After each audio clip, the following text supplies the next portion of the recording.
senhores chefes de Estado e de Governo, senhor presidente do Banco Interamericano de Desenvolvimento, Maurício Claver Carone, agradeço ao presidente Ivan Duque por ter convocado a reunião de hoje para discutirmos alguns dos desafios incontornáveis de nossa região, em particular a superação da crise sanitária e a necessidade urgente de retomada do crescimento econômico. Essas são duas grandes prioridades de nosso governo. Antes de tratarmos da temática econômica, cumpre recordar que a defesa e promoção da democracia é um dos princípios basilares do ProSul. Nesse sentido, nos preocupam os acontecimentos em curso na Bolívia, nosso vizinho e país irmão, onde a ex-presidente Jeanine Áñez e outras autoridades foram presas sob a alegação de participação em golpe, que nos parece totalmente descabida. Esperamos que a Bolívia mantenha em plena vigência o Estado de Direito e a convivência democrática. A ação dos Estados soberanos para mitigar os efeitos nocivos da Covid-19 na economia e na sociedade tem se mostrado decisiva. Temos contado também com o apoio fundamental de instituições internacionais de créditos aliadas à nossa causa. Por essa razão, vemos como muito oportuna essa reunião do ProSul, às vésperas da Assembleia Anual do Banco Interamericano de Desenvolvimento, o BID. A pandemia suspendeu as atividades da cadeia produtiva de nossos países e teve impactos severos sobre os níveis de emprego e renda em todo o mundo. Por trás das estatísticas, nos solidarizamos com milhões de famílias que, sem o amparo dos governos nacionais, perderiam seus meios de subsistência, sua segurança alimentar e sua dignidade como seres humanos. A situação é ainda mais grave em países como os nossos, onde número significativo de pessoas precisa buscar seu sustento e de seus familiares por meio da informalidade, muitas vezes trabalhando de dia para pagar a comida da noite, sem garantia de uma renda mínima. Para enfrentar essa situação, nosso governo criou um dos maiores programas sociais do mundo, prestando auxílio emergencial a mais de 67 milhões de brasileiros em situação de vulnerabilidade, aqueles que não têm emprego ou que trabalham no setor informal. Os pagamentos totalizaram mais de 50 bilhões de dólares. Neste momento, trabalhamos para estender o auxílio emergencial do governo federal por mais alguns meses, até que consigamos superar a situação lamentável que temos ainda hoje.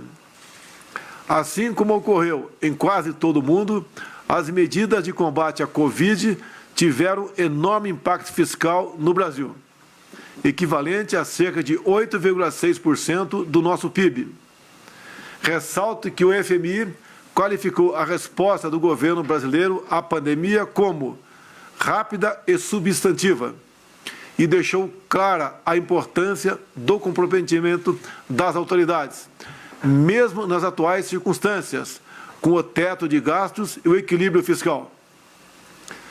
Temos mantido esse compromisso.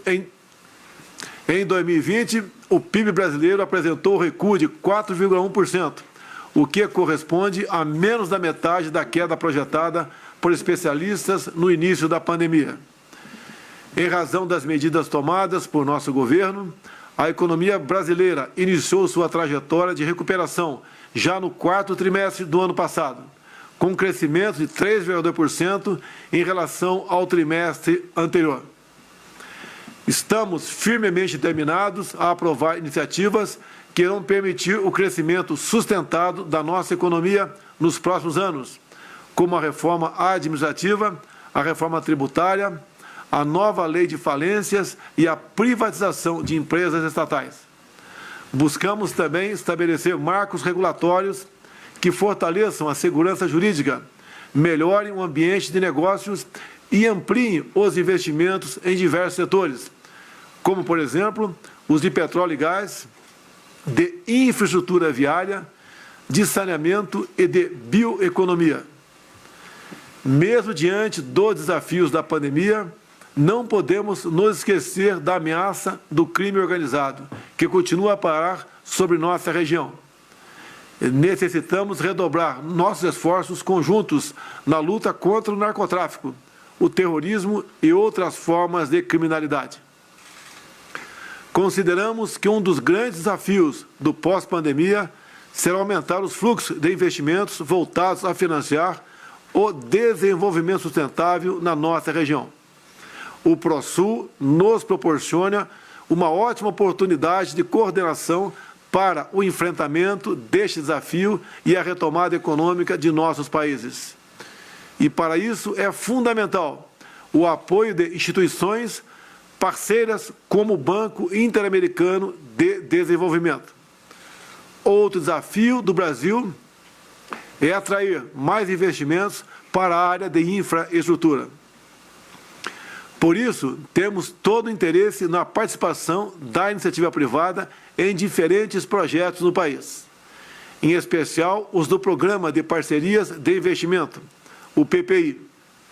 Em um cenário de forte pressão sobre as finanças públicas, é crucial promover concessões e parcerias público-privadas que mobilizem recursos suficientes para impulsionar o desenvolvimento do Brasil.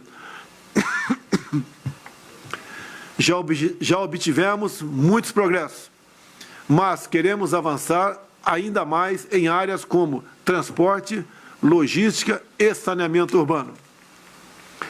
É com satisfação que também destaco o alinhamento do BID a essas prioridades em sua estratégia para o Brasil no período 2019-2022. O banco tem contribuído de modo crucial com nossos esforços para tornar o Estado brasileiro mais eficiente e fortalecer o nosso ambiente de negócios. Registro igualmente meu entusiasmo com a estruturação da iniciativa amazônica, voltada ao financiamento do desenvolvimento sustentável naquela região, e que deverá ser debatida em uma das sessões paralelas da Assembleia Anual do BID. Em 2019, o Brasil enviou ao banco proposta para a criação de um fundo não apenas de financiamento, mas também de mobilização de capital privado voltado a estimular o enorme potencial da bioeconomia amazônica. Fico contente de ver aquela proposta está se tornando uma realidade. Aproveito para me juntar ao presidente Ivan Duque no apelo aos demais organismos financeiros internacionais para que apoiem de forma decisiva e coordenada nossos esforços de enfrentamento da pandemia e de seus efeitos econômicos e sociais, estes extremamente nocivos a nossos países. Estejam seguros de ter no Brasil um parceiro determinado a trabalhar para promover o desenvolvimento sustentável da nossa região amazônica e da América do Sul, com amparo na livre iniciativa e na abertura econômica, em prol do bem-estar, da segurança e da prosperidade de nossas populações. Meu muito obrigado a todos.